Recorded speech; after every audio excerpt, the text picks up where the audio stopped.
I recently shared with Democracy Docket members my thoughts about how we need to oppose Trump's second presidency. Now I'm sharing it with all of you. To always be the first to get my thoughts on politics, democracy, and the courts, become a paid Democracy Docket member today. Click on the link above. Marc, you recently wrote a piece for Democracy Docket describing the need to build a new opposition movement to Trump's administration that's different from the resistance movement of the first Trump administration. Remind all of us about the resistance movement and why you think a new approach is needed. Yeah, so the resistance, came about organically after Donald Trump won the election by surprise in 2016. At that time, people didn't think that Donald Trump was going to win. In fact, he was very much viewed as kind of an anomalous candidate, a kind of one-off. Even parts of the Republican Party had not embraced him. So when he won, it was not just a big disappointment to people, but it was a big surprise. But it also had the feeling of an accident. He didn't win the popular vote. He narrowly won the Electoral College. And organically, people around the country decided that they were going to resist the incoming Trump administration, and it led to, of course, the Women's March, which was the biggest manifestation of it. But you really saw at a grassroots level organized efforts and non-organized efforts to say, we can weather 4 years of anything, including 4 years of Donald Trump. And that was the sort of way in which the first resistance got launched. So that's the old resistance movement, but you don't think that's how we should approach the second Trump presidency. Yeah, I think that the resistance movement made sense for the time in which it took place, but I think we face a much, much different landscape now than we did then. I mean, the fact is, Donald Trump is not an accident within the Republican Party. He is the Republican Party. He, though his victory was disappointing to many people and a little bit of a surprise. I mean, I think on balance, many people thought maybe Kamala Harris would win. It wasn't sort of out of the blue kind of thing. And so, it is not a time to replicate what happened after 2016, but rather to assess the real world circumstances that we now face ourselves with, which is a much more deranged Donald Trump, a much more vengeful Donald Trump. Vengeance was not really part of his platform when he ran, although he did say he was going to lock up Hillary Clinton. That was kind of more of a campaign slogan than it was kind of a governing philosophy that he was promising. So I think we should not be critical of the resistance movement. It accomplished some really important things, but that what we need now is really something new, what I've called the opposition, something much more durable and much more sort of long-term. Marc, like you said, the resistance movement wasn't a total failure. We saw really historic victories in the 2018 midterms, for example. A lot of that was powered by the resistance, by down ballot liberals, Democrats, progressives joining together, making changes. What are some lessons we can learn from, 2016 to 2021 as we prep for 2025 and beyond? Yeah, look, Paige, I think the first thing that we ought to learn from that experience is that resistance worked. Donald Trump campaigned, among other things, on a platform of repealing the Affordable Care Act, so-called Obamacare. And he came very close to doing so. But it was the results of the resistance movement that kept that from happening. Like, you can thank, the fact that you have your health care and that you have seen expansions to it, to the resistance. The fact is that the resistance movement embraced the courts, and the courts played a very, very central role in preventing a lot of really terrible things from happening during Donald Trump's first term. People forget how many cases that Donald Trump lost. I don't mean election cases. I mean substantive cases where he tried to pass bad policies and the courts blocked them. And that was a success of the resistance movement. The resistance movement recruited, as you mentioned, down ballot candidates and built the premise and the foundation for the 2018 election, which was very successful for Democrats, and for Joe Biden winning in 2020. So I think there is a lot we can learn from the resistance movement, and central among those things is never give up. Don't allow Donald Trump to let cynicism reign. That is what he wants you to do. He wants you to think that you're powerless. He wants you to think that there's nothing that you can do. He wants you to think that resistance is futile. And the first thing we can learn is that resistance is not futile. Like I said, the second thing I think we can learn is that even when you don't have power in Congress, and even when you don't have power in the executive branch, you still have power in the courts. You still have powers in the states, right? Governors matter, state legislators matter. And so one of the lessons I think we learned from the resistance movement is not to discount grassroots organizations and the power they have, not to discount the courts, not to discount state level actors. And I think that is going to be even more important as we move forward. So in this new article, which is live on Democracy Docket right now, you can click the link above to read it. You outline 5 things Democrats should do to build a new opposition movement. You talk about electoral campaigns, a big tent of ideas, new institutions, new communication styles, and the courts. So let's walk through them one by one, and you can explain your thoughts. Starting with the first, and Mark, maybe the most obvious and not necessarily groundbreaking, but to oppose the Trump administration, Democrats need to win more elections. Tell us about that. Yeah, this may seem self-evident to people, but I actually think it's a very important lesson right now, is that a lot of people tend to organize around issues, and there's good reasons for that.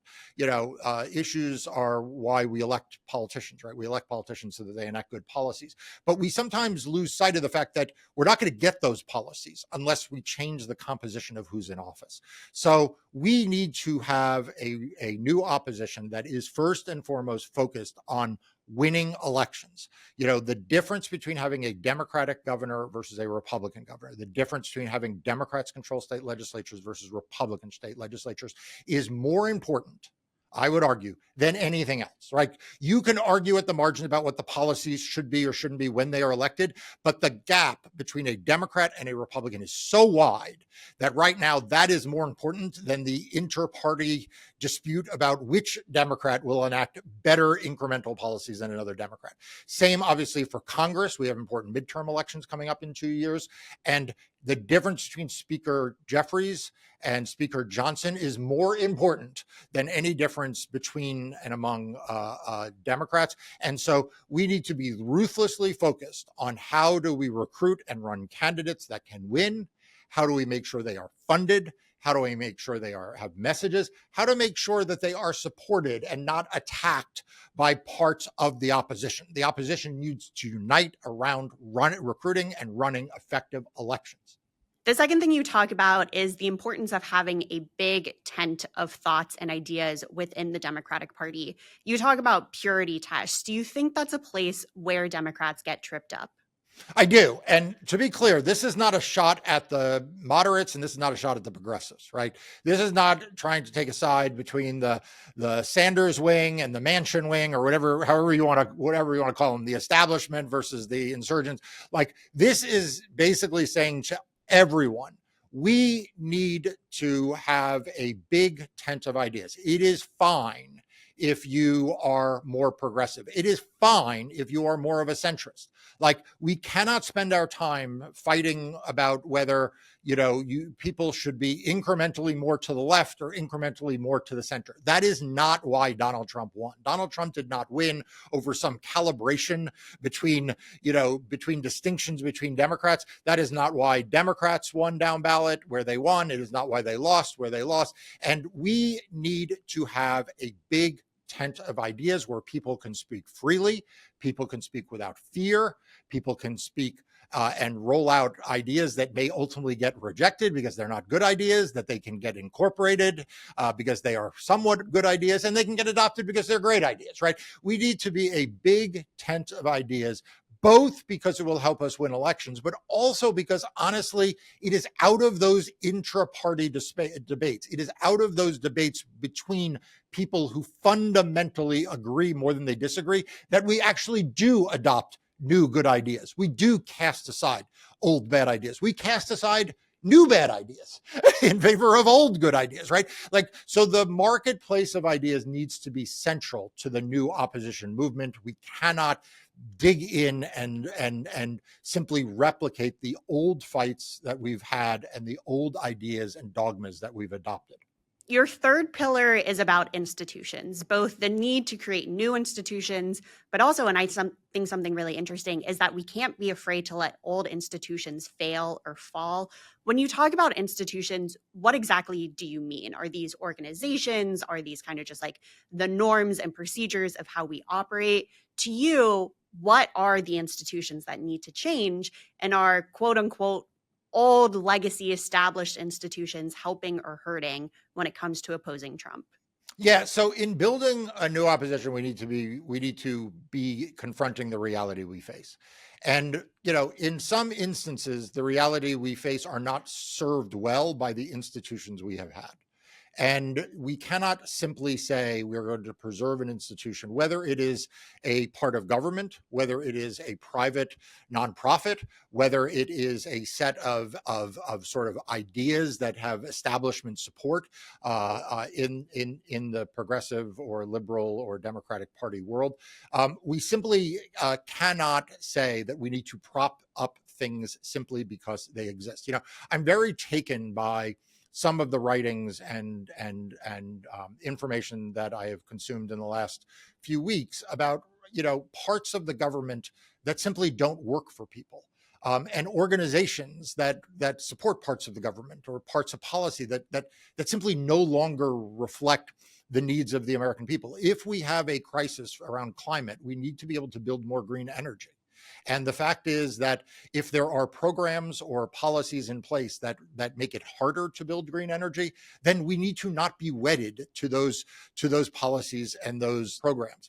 If there are organizations that once served a very, very important role, but now they are just sort of searching around for a mission, they should be deprioritized in favor of new organizations and new institutions that are taking on the challenges that Donald Trump poses in 2025, 2026, 2027, and 2028. So, this is not about casting aside all old organizations and saying everything new is better. It's not about left versus right. It is about efficacy. And, it used to be that the Democratic Party and the progressive movement was the party of change. Well, to be a party of change that is not always just additive, it is also subtracting, right? It is doing away with things that no longer make sense in favor of things that do. And we're going to need to be a party of change. We're going to need to be a movement of change. We're going to need to give the American people the sense that that is what we are doing. And that means letting go and building afresh. Marc, kind of what I'm hearing from that answer, and I wonder if you agree or have thoughts on it. When you talk about not being afraid of new ideas, we need to win elections, we need to not be afraid to build new organizations or new institutions. To me, it all kind of revolves around the idea of urgency. Do you think that the left or the Democrats, however you want to phrase it, is missing a sense of urgency in our response mechanisms or how we approach problems? Yeah, look, this is so if I had a fault about the resistance, which, like I said, I think fundamentally was successful, it is that the notion of resisting is simply to maintain the status quo, right? The idea was we can wait him out, like 4 years and he'll be gone and then things will snap back to normal, right? We went from a Mitt Romney Republican Party, then we had this kind of like weird thing with Donald Trump. And if we just resisted for 4 years, we were like in the Senate, we were the filibuster, right? If we just kept things from happening for 4 years, things would snap back. And I think that when I talk about a new opposition rather than a resistance, it is to understand that this is something that is both more urgent and more long-term. Right. It is urgent because we are not stalling things out. We need to actually build electoral strength. We need to build institutions. We need to pivot towards the future more quickly. But we need to do it not with a short-term horizon, but rather we need to build this opposition that even if after Donald Trump leaves and another Democrat were to win, the Republican Party is not snapping back, right? There is no snapback. Look at who the front runners within the Republican, or the heir apparents, I guess, who the Republican Party likely are. They are people like J.D. Vance. They are people like Ron DeSantis, right? These are not people like the John McCain Republican Party. So it is the urgency of understanding that this needs to happen now. But what we are building is not something that will simply be for 4 years. It is understanding we've had a paradigm shift in American politics. The old Republican Party is gone. The MAGA Republican Party is now a permanent institution in American politics. And we who are liberals and progressives and Democrats, we need to adopt that mentality and adopt that new sense of norms, to use a good word you used, and not be nostalgic. Like, we need to just move forward with the world as it is. I think that connects really nicely to your next point, which is that we need a new communication style and a new system of communication. So explain that pillar a bit more. Yeah. So look, I've been very outspoken since the election about the failures of legacy media. And those failures have largely been, in my view, self-inflicted. You know, the legacy media can blame a whole lot of things: technology, social media, you know, the demise of local newspapers, advertising, whatever it is. But the fundamental fact is that the legacy media is not selling a product that the consumers wish to purchase.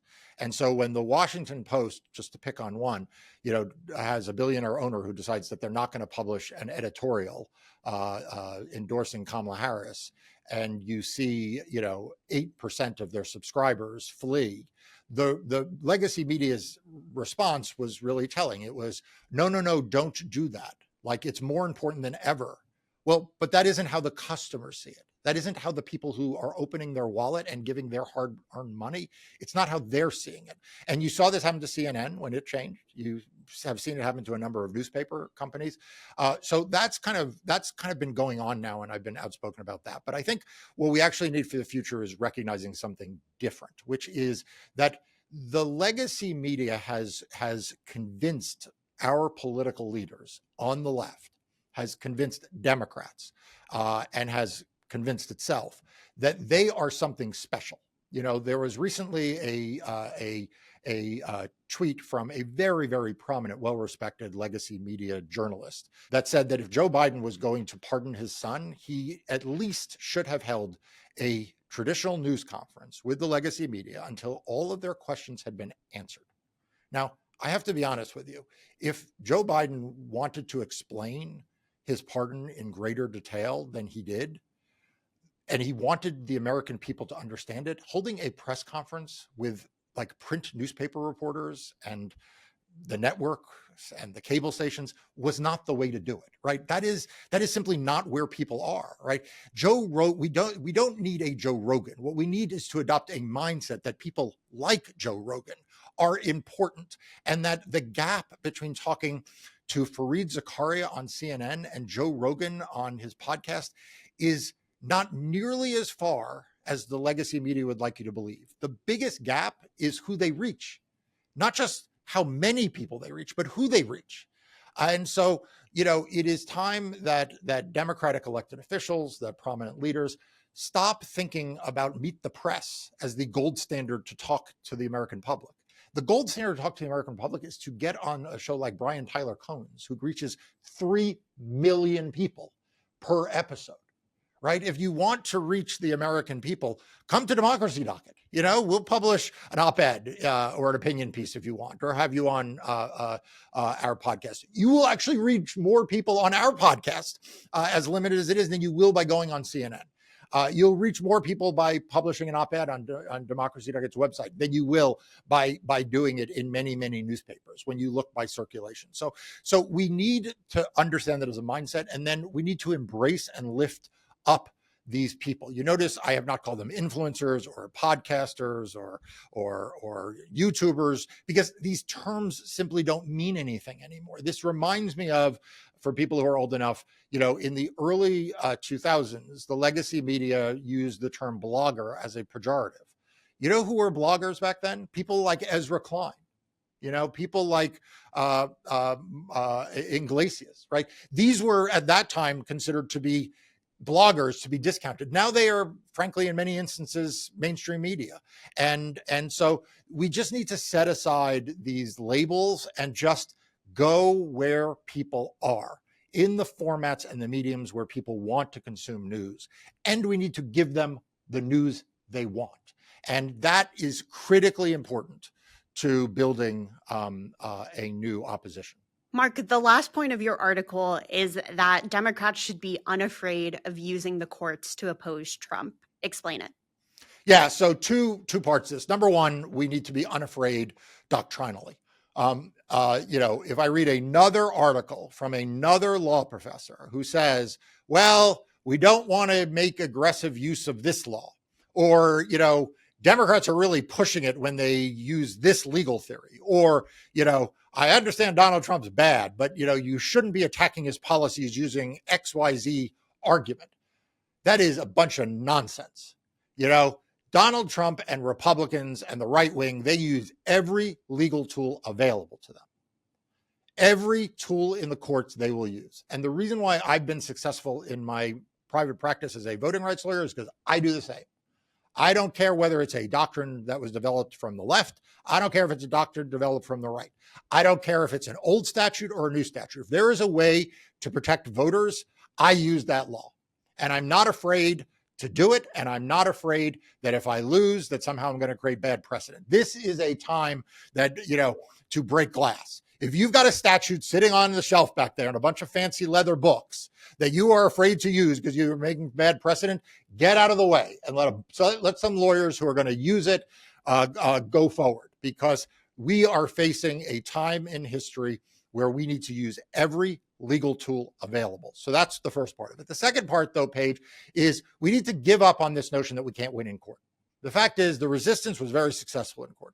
The fact is we prevented Donald Trump from overturning the results of a free and fair election, something my legal team and I were involved in 2020, by using the courts. We were very successful in the last, during the Biden administration, in using the courts to expand and protect voting rights. And lots of progressive organizations were successful during the Biden administration in advancing his agenda and advancing their own more progressive policies by using the courts.